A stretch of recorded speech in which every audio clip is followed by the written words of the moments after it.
Oh, hey, didn't see you there. Welcome to the Middle Seats. I'm Andrew Auger. I'm Jay Kensler. The Middle Seats is your source for all things cinema here at Marist College. Our show is typically divided into 3 segments. We start off talking about the biggest news in cinema this week with the top 5. Then we move into our feature review, which this week features the Divergent series, Insurgent. And then we'll move into our first ever mailbag segment, Dear Middle Seats. Take a seat, everyone. It's going to be a dystopian and disorienting ride. We've been on for a couple weeks. A couple weeks. You seen anything interesting? I know you had a big flight to Greece, and I know you watched some stuff there. If you ever fly overseas, Air France. Ready? Here. I'm going to give you a brief list. They had TV shows like Game of Thrones, Family Guy, Fresh Prince of Bel-Air. Then they had Dawn of the Planet of the Apes, Guardians of the Galaxy. They had Gone Girl, Birdman, Interstellar, Maze Runner, which I watched, John Wick, which I watched. Just a whole. And then they had like American Hustle. They had Pulp Fiction. I was dying in my 8-hour plane ride. Are we getting money for this endorsement right now? This show is brought to you by Air France and Arby's. And Arby's. I took something from Jon Stewart there. Okay. But yeah, you had a good time in Greece, I'm sure? Oh, fantastic. Greece is very, very nice. The actual company we used was, I wouldn't call it a scam, but we paid for more than we thought, and the tours weren't what we thought they would be. But overall, very, very nice. I uploaded more pictures than I ever have in my life on Facebook. Jake got an Instagram. You can follow him on a link below that will not be here ever. Will not be here. We're never going to advertise First post Instagram. today. I made it First 2 weeks post. ago, but first post. I saw it was a long caption too. Was it? I'm so Is that proud long? of you. Yeah, that was long. That's long for Instagram? It was like a paragraph caption. I don't do Instagram. It's okay. Really. All right, before we ramble too much, it's time to diverge into the rest of the show. This is the top 5. These are the top news stories of the week. They are ranked in ascending order. I don't know if I believe in reincarnation or not. In fact, I kind of think the concept is kind of terrifying. I mean, think about it. There was a time where you had a completely different set of people you loved, of things you did, and you have no idea that it exists. I'll let you silently weep a bit as I introduce this bizarre number 5 story. A 10-year-old boy in Oklahoma named Ryan has been claiming to be the reincarnation of 20th century Hollywood actor Martin Martin. What a name. Martin, who starred in one film back in 1932 titled Night After Night, died in 1964, and since the age of 4, Ryan has been having bizarre nightmares that link back to Martin. A psychiatric exam has proven that Ryan has extensive knowledge on Martin, which is pretty freaky. You find some weird stories. You really do. We found the highway for 50 Shades of Grey, which is all messed up. These are my favorite kind of stories because they're like indirectly I'm surprised you didn't make this relate number to 1 news. again. Well, that was a weak week for news. Yeah, but now fair, we got some good ones today. But this is what do you think of reincarnation? The idea of it? I think it's fascinating. I obviously I have no idea what happens when I die, and I don't plan on finding out anytime soon. Yeah. But I think it's kind of interesting, kind of fascinating. I could have been like Abe Lincoln. I don't know, but you were an Abe Lincoln. The beard, a couple weeks ago. Okay. All right, anyway. So you'll be Colonel Sanders instead. That's it. But the thing is, it's not like he picked Marlon Brando, like a name he would have heard of. Like where? Although it's a little freaky because that's not like a normal name you would hear. Although the name Martin Martin does sound somewhat like a 10-year-old made it up. Like, come on. He just got it right somehow. Yeah, but he's just gonna roll with it at 4. Yeah. I don't know. But I've lost sleep over the idea of reincarnation. So good for this kid. I don't know if it's good for this kid or if it's traumatizing. We'll see. Let's wrap it. Yeah. So anyway, how many of you enjoy the Marvel films, in particular the Avengers? And how many can't wait for the next installment to come out? I'm going to assume the answer for both was all of you.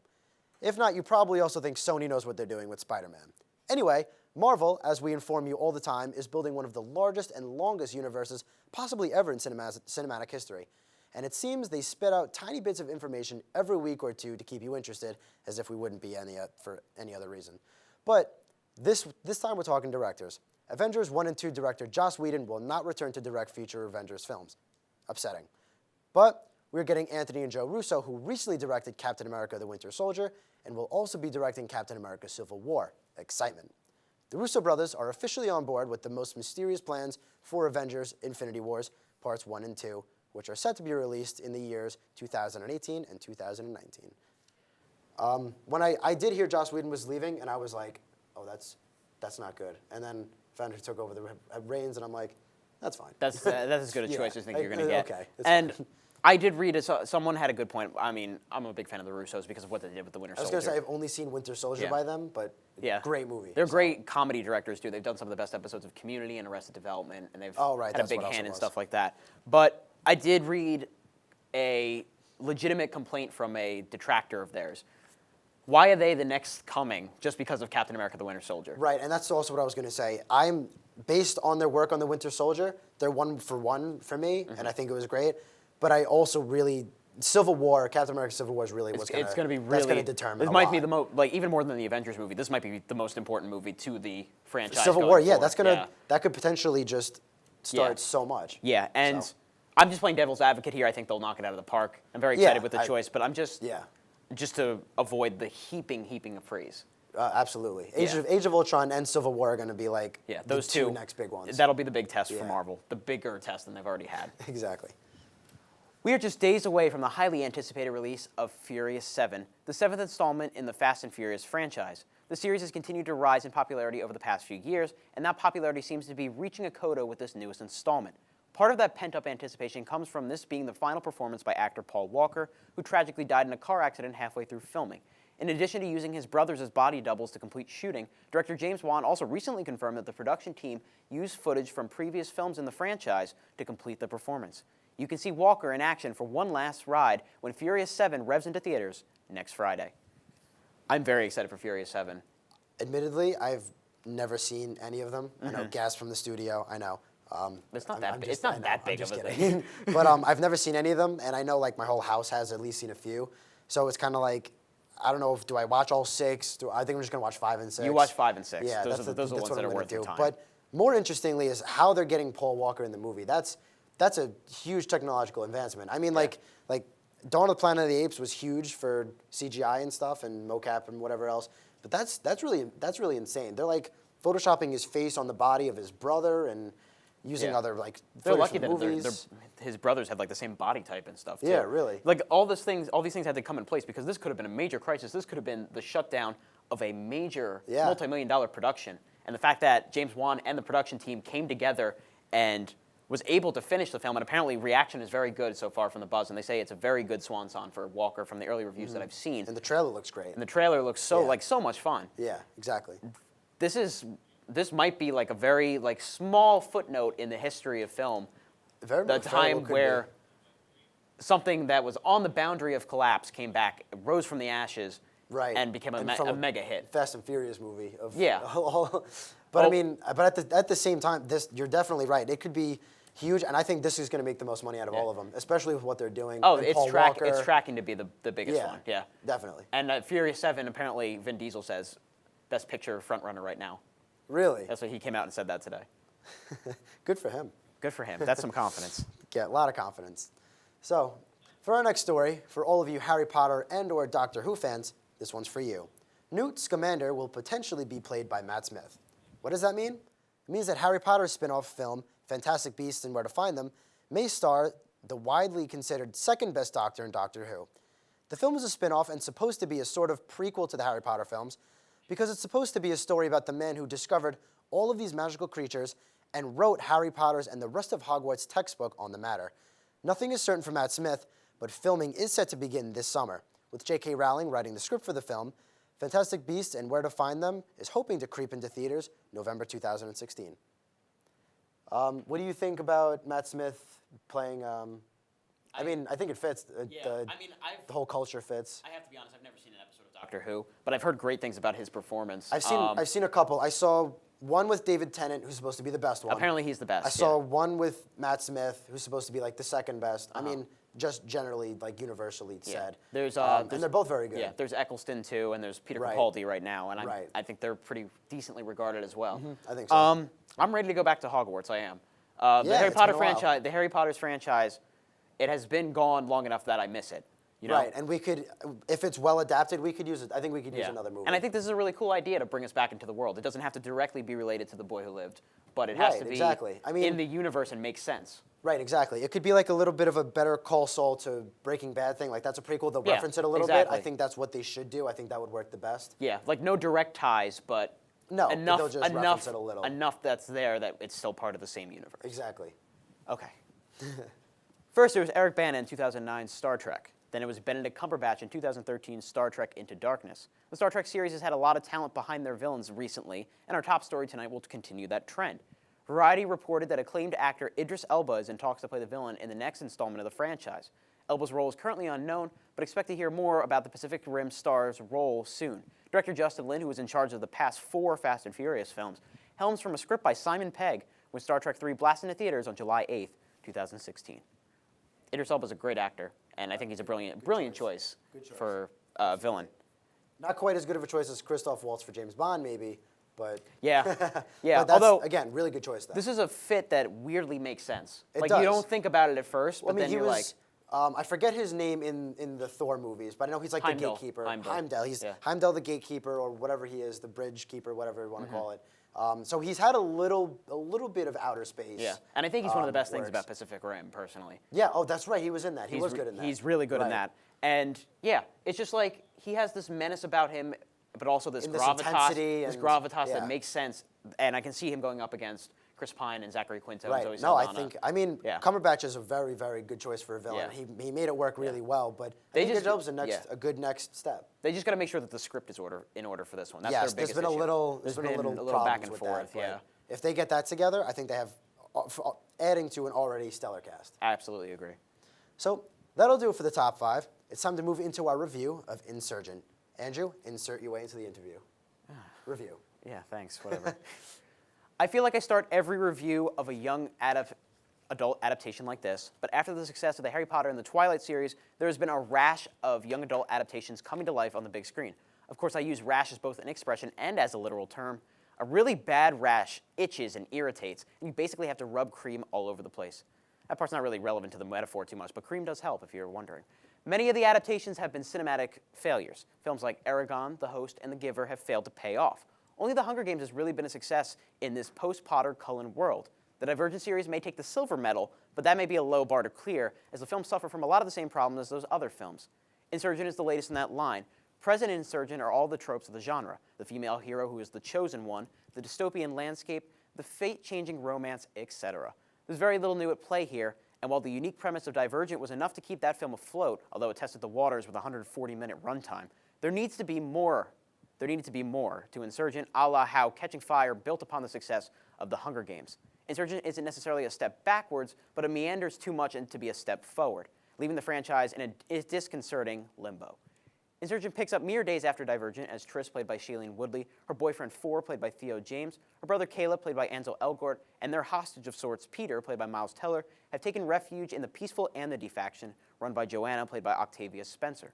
Triss, still recovering from the death of both her parents, wants to take the fight to the ruthlessly diplomatic Janine, played by Kate Winslet, but being on the run is taking its toll on Triss, whose inner demons are affecting her outer relationship.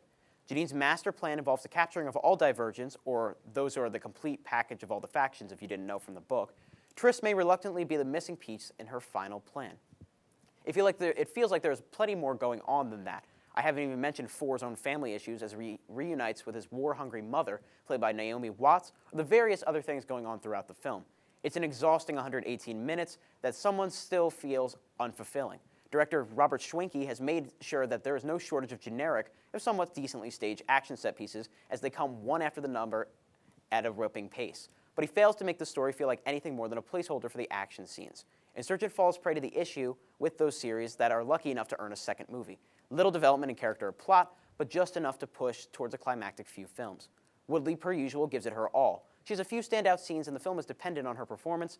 I've seen her be stronger, but much like Lawrence is for The Hunger Games, she's that rock that keeps the ship from sinking. My metaphors are way off today. I like James, Elgort, and Teller, but I've also liked them better in other stuff. For the latter two, when they're actually dating Woodley in other films. Great actors like Winslet, Spencer, Watts, Maggie Q, and Ray Stevenson are criminally underutilized. Much like its predecessor, Insurgent is the cinematic equivalent of a shrug. It elicits little more than a meh from its audience, despite some good things about it. I was very kind while reviewing Divergent this time last year, and I feel myself inclined to do the same for Insurgent. It's not a disaster, just a slight forgettable step backwards. Allegiant Part 1 drops in 2016, but there's a very good chance that the series will be uprooted from my memory by that point, or at least given way to 20 other films trying to soar like Katniss Everdeen.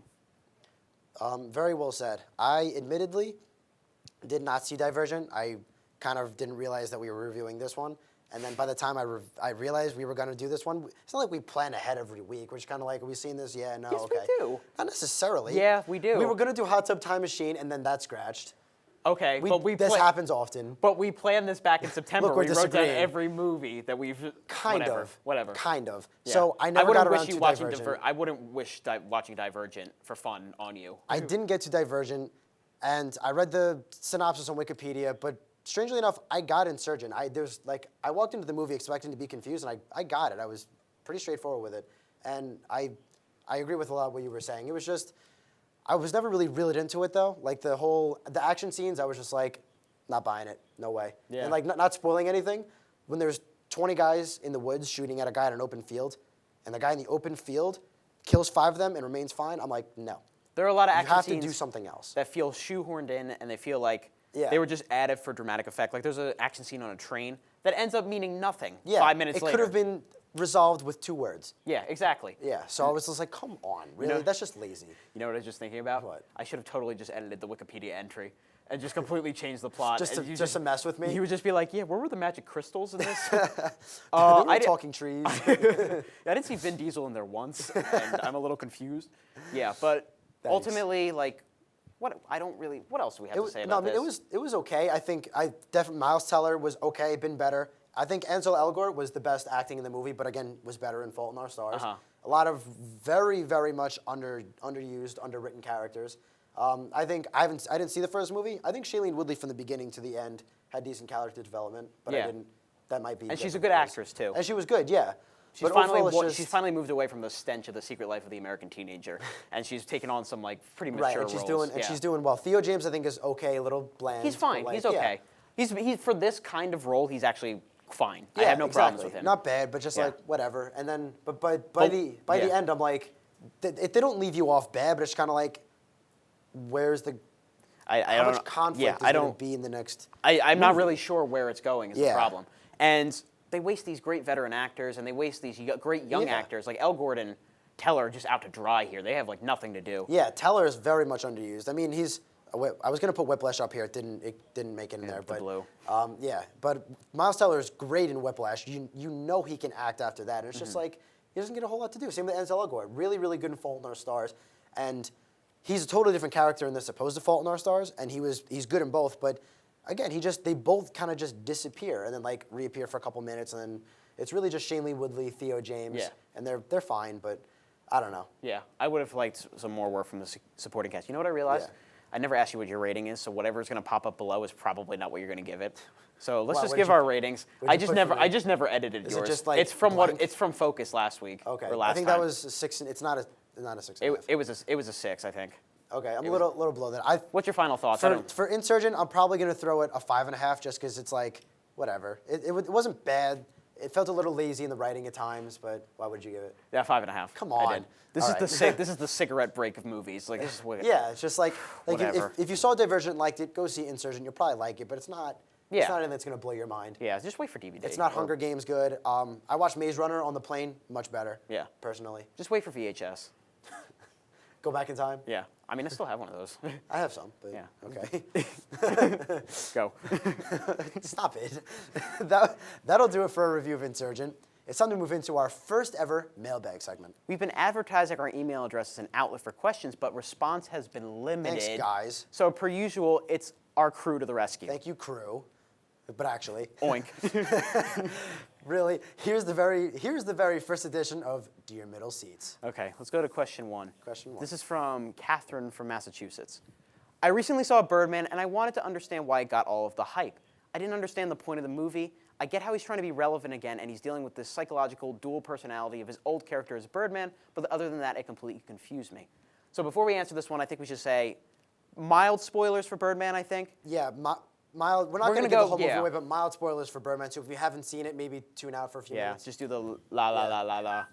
Hey, I saw one of our friends in there do that right there. So you want to start? Go Personally, ahead. for me, I loved it before it won and was even nominated for Best Picture. It's at least a 9 out of 10 for me. I love Birdman. For me personally, I think there might have just been a bit overthinking done. It's really just, it's the movie is really just this guy, Regan Thompson, played by Michael Keaton, he came out with a superhero trilogy, Birdman, and after that he did nothing, which is funny because Michael Keaton did Batman. That's and exactly, did nothing. the movie doesn't make as much sense if you don't know about Michael Keaton's career and why he's perfect for the part. Right. Michael Keaton is the same way. He played Batman in the 80s, and he his really didn't arc, do a whole lot. his arc in real life is the same arc as Regan Thompson. Right. So that's why I really enjoyed seeing him go through this. That's part of it. But then Yeah. the story that unfolds afterward is he's doing this play off, I don't even remember what the book it was, what we think about when we think about love, I think it was called. Something like that. Something like that, Something like that. He's doing some play that's not like Macbeth or anything. It's just like another play. Yeah. But he's doing it to like make money and make himself relevant again. So he's dealing with his own kind of midlife crisis of wanting to be relevant, wanting to be big, wanting his name out there again. And it's just his story and everything he deals with over a few days' time and the process and everything. Who he deals with. Edward Norton's character, Mike Shiner, his daughter, who is, mild spoiler, in drug rehab, just all these kind of things, his ex-wife, why they broke up, just all these little things thrown at him and how he deals with them and the whole thing in general. It's just, I think, a brilliantly written and brilliantly directed story. Yeah. It works really well for this reason. It's a meta-commentary on Michael Keaton's career. It's overwhelming in its writing. It's an attack on Hollywood and this generation with social media and technology and criticism. Yep. It's kind of an attack on film critics as well. When the big scene with the critic and stuff is very, very important. Oh yeah, and when Emma Stone is talking about like you're not on Twitter, you hate bloggers, Exactly. you're on Facebook That's page. the one scene I like, was thinking of, Yeah, yeah. and that's what got her nominated for the Oscar. I think so. That scene alone. They put the camera right here. Yeah, too. and They she don't even nailed let it. her One breathe. take nailed it. Yeah, it's an attack on Hollywood. It's brilliant performances. I think amazing, amazing directing, and a lot of great coordination with production. One of a kind directing. I can see how some people would not enjoy it. My mom was in the same Yeah. boat. I saw it with my mom originally, and she was like, "Good, but whatever." I didn't think much of it, but I watched it for a second time over break with my dad. Both loved it. I loved it more than the second time. I completely respect how if people don't like it, but personally, everything that needed to clicked for me. Yes, I don't even have really any major problems with the movie. I have minor things, love but it. nothing you know that would what's- say, oh, this didn't deserve Best You know what's Picture, funny? because it did. Michael Keaton, who's funny because he kind of relates to the main character. Edward Norton, who plays Mike Shiner, who's like the kind of know-it-all, hard to work with Broadway actor, has a reputation of being hard to work with in real life on set. So they just do things like that, and they just work so well. It's just great casting as well there too. Yeah, but I think we've exhausted that as well. Yeah, as so much I as hope can I hope we without- answered your questions. If not, you can text one of us also if you really need to. Yeah. Any other questions, please email us. But for our second question, for our mailbag segment, Batman vs. Spider-Man, who would win? What do you think first? Well, they offset with the dead relatives, so that's no advantage there. No name calling will help. No. Spidey has the power. Batman has the brains and technology. I think if they met on the street, like if Spidey did something Batman didn't agree with and they went to fight, like first time, battle to the death, Spidey. If they get a month to prepare, I go Batman. I think that's what I go with. I don't think I can say it any better than that, so I think we should just move on. Like that's That's okay. perfect. Yeah. All right. Yeah, Batman, if he has preparation, would win. Right. Yeah. All right. Because he's Fair Batman. enough. If you could play the role of any movie villain, who would you pick and why? This might be the hardest one for me. I This is originally was going to say Hans Landa Great choice. from Inglourious Basterds, played by Christoph Waltz. Great choice. He's just this suave, smug, So much- but deliciously evil character. Oh yeah, right. Yeah. The opening scene is with him, and it's one of the most memorable opening scenes in a movie. But you know who great. I just popped in my head that I think would be a really fun role to play? Michael Madsen from Reservoir Dogs. If you count him as Wow. a villain. Yeah, Just I for would- that stuck I in the would middle count with it. you scene. I would count it. Yeah. For those of you who haven't There's- seen Reservoir Dogs, there's this really dark scene in it. Whenever I hear "stuck in the middle with you," I think of this scene. Yeah, every time. it involves an Great. ear, a knife, and stuck in the middle with you. And Spoilers. Anyway, make a deal out of it. for villains, it's hard because I instantly think superheroes, but then I'm like, wait, it doesn't necessarily have to be that. You can go with Magneto, who's awesome powers, but then you can go with the Joker, who's just so much fun to watch. You can go with Hans Landa. You can go with, what's his name in Die Hard? Hans Gruber. Hans Gruber. Yeah. Great choice. There's just That's another great one, yeah. so many to choose from. I really have Smaug from the Hobbit trilogy. The even. alien from Alien. Michael Myers, if Sid. you don't want to die. Sid from Toy Story. Yeah. That was me when I was like 12 anyway. So. That was never me, so I'm not going to go with that one. But I don't really, I think I need like a couple days to think about this. I was That's in my really hard. My Chemical Romance phase. I would have been Sid. Like that was just like a little. There was like a 2-week All right, block where I was Sid. maybe I'll be Biff and do Back to the Future, go back in time and watch that Andrew. That's what I'll do. Whatever floats your boat. What are your and Jake's thoughts on the new lightsaber in the teaser trailer for Star Wars: The Force Awakens? Looks really cool. Actual usage confuses me. Exactly. Yeah, looks exactly really what I cool. wrote. Although Conan, it was Conan who went over that, right? Did you see that? It was Stephen Colbert. Stephen Colbert went over it. He was like, he claims he's the original Star Wars fan. R.I.P. to that show. Yeah. Yeah. Anyway, not to Moment be of a silence. downer. Anyway, not to be not downer. How do you wield it? I feel like you cut your own hand off. Yeah. You know what I mean? We're probably missing something. I don't. I mean, probably. It'll probably make more sense when we watch it. But for now, that was my first thoughts. I'm like, wow, that's sick. But how does he? Yeah. Okay. Practical. I don't know. Cool. Right. Yes. Obviously, we're still solid 8-9 Yeah. months away from the movie, so we'll really see. long time. Yeah. So, which film series would you choose to marathon and why? That's easy for me. You go first then. Lord of the Rings. Yeah, I did it that in Greece. There was a 8-hour ferry from Athens to Santorini, and then another one a couple days later from Santorini to Athens. Me and Christine watched the whole trilogy within the 2 ferry rides. Christine and I. Whatever. Grammar, Hans Landanazi. Hey, it fits. And it was fantastic. And Yeah. I'm so glad I watched them again. They're both, Yeah. all 3 of them are amazing. That would be my obvious answer, but Star Wars is a great pick also, I'll throw but- some other ones out there, but the Toy Story series. Great. Yeah, all Star fantastic. Wars is another great one. Star Wars is great. Dark Knight. Certain eras of Bond films, the Connery Okay. films together, the Craig films together. Right. Like 1 or 2 of the Brosnan ones. I would definitely go Dark Knight also. Yeah. There's even Matrix to get the first and second one, and then No. all right, maybe marathon the first First and two. second, get drunk on the third. The third is just rough. First and second, and don't watch the third period. I'd just Yeah. I'd be a mad drunk if I watched it. Watch Jupiter Ascending instead. I don't know. Well, that made you feel some type of way. Calm down. Okay. All right. Deep sigh of. All right, I don't know who the rest of these are from, Depressed. but I know this is from Danny from wherever you're from at home. I want to get into watching studio? movies, but I feel like I'm too far behind, and that I'll never do it. So I never start. Any tip on becoming a movie buff? My best answer would just be to start watching a bunch, and go to the IMDb top 250 list, and then. That's a great reference point. And then Yeah. there's so many. Number 1 is Shawshank. If you've never seen it, you have to see that.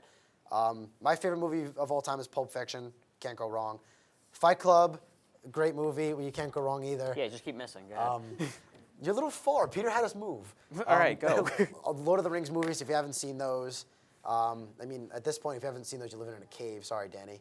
But No, don't put that right on her. That's not fair. if she hasn't seen them, there's a bunch of movies. Godfather, Matrix. My 3 things would be watch, absolutely. Yeah. Watch as much as you can. Just watch the watch. terrible movies too. That's one of Yeah, my favorite true, things. very true. I love a good terrible movie. It's one of my favorite things. Read reviews, read literature about it. I know it may seem a little boring, but for me, I love movies so much that reading isn't that bad. With you. Yeah, With you. and listen. I really got into movies because I listen to podcasts and reviews of movies. Sometimes the people don't like to read. That's fine. Listening to the same idea gives you the same points, but not in the written form, so it's Right. not as dry. Right. And there's a lot of good sites that you can listen to reviews, There's and plenty. it's humorous too. So it's funny, but you're learning something at the same time, and that's what really hooked me. I was like, wow, I can be a personality. I can have fun, but I can Right. also talk seriously about the film. Right, and this Yeah. all great points. You got a little more serious. I was just like, go watch stuff. Well, I've been But doing you're- it. I've been like hardcore about this since like 5th grade.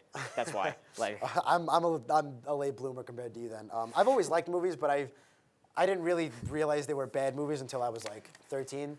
I was like, wait, there are bad movies out there. he hit his film puberty late.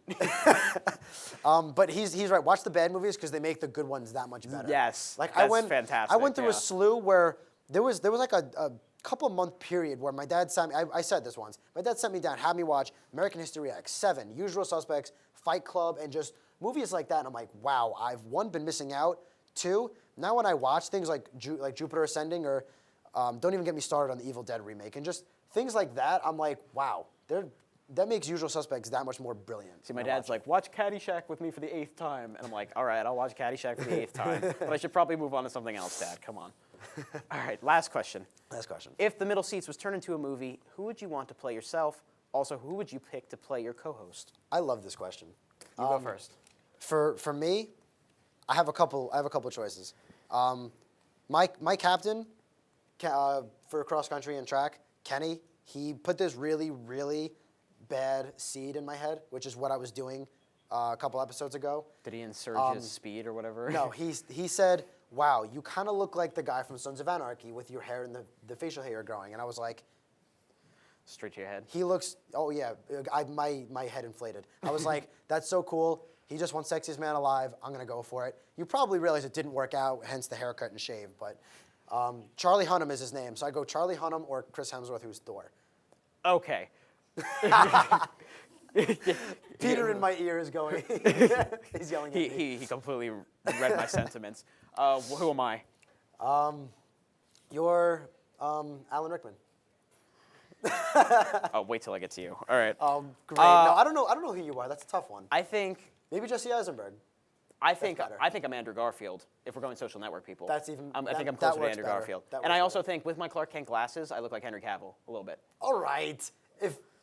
Let's see. Who do I have for you?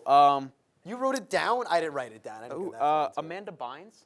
Yeah? Yeah, I really want a spunky lead co-side. Fair beside me. enough. And I want someone that can like snort cocaine off their finger during in between takes. I can already do that. You could be Jonah He Hill. already in does Superbad. that, so.